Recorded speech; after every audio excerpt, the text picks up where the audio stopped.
DA নিয়ে আবারও খুব গুরুত্বপূর্ণ আপডেট।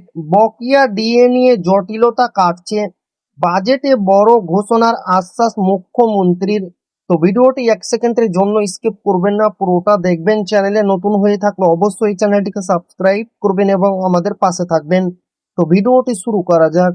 অবশেষে রাজ্য সরকারি কর্মচারীদের বকেয়া মহার্ঘ ভাতা ডিএ নিয়ে তৈরি হওয়া দীর্ঘদিনের জটিলতা কাটতে চলেছে।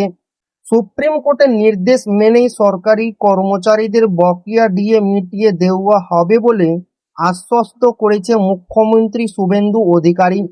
সোমবার রাজ্য সচিবালয়ে যৌথ সংগ্রামী মঞ্চের প্রতিনিধি দলের সঙ্গে মুখ্যমন্ত্রীর একটি গুরুত্বপূর্ণ বৈঠক অনুষ্ঠিত হয়।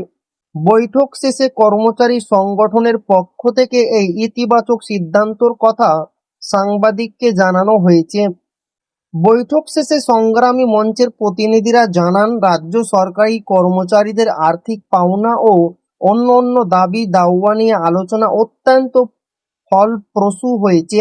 আগামী 22শে জুন রাজ্যের নতুন বাজেট পেশ হতে চলেছে। মুখ্যমন্ত্রী আশ্বাস দিয়েছেন, সেই বাজেটেই সরকারি কর্মচারীদের জন্য বড় ঘোষণা করা হবে, যা তাদের দীর্ঘদিনের ক্ষোভ প্রশমিত করতে পারে। ডিএর পাশাপাশি রাজ্যের তরুণ প্রজন্মের জন্য একটি বড় সুখবর এসেছে এই বৈঠক থেকে।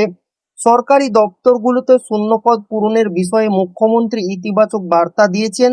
আগামী ডিসেম্বর মাসের মধ্যে রাজ্যে অন্তত 50,000 শূন্যপদে নতুন নিয়োগ প্রক্রিয়া সম্পূর্ণ করার আশ্বাস দেওয়া হয়েছে সরকারের পক্ষ থেকে। তো এই ছিল ডিএ নিয়ে খুব গুরুত্বপূর্ণ আপডেট, যা আপনাদের মাঝে শেয়ার করলাম। তো আবারও দেখা হবে ডিএ রিলেটেড খুব গুরুত্বপূর্ণ ভিডিওতে।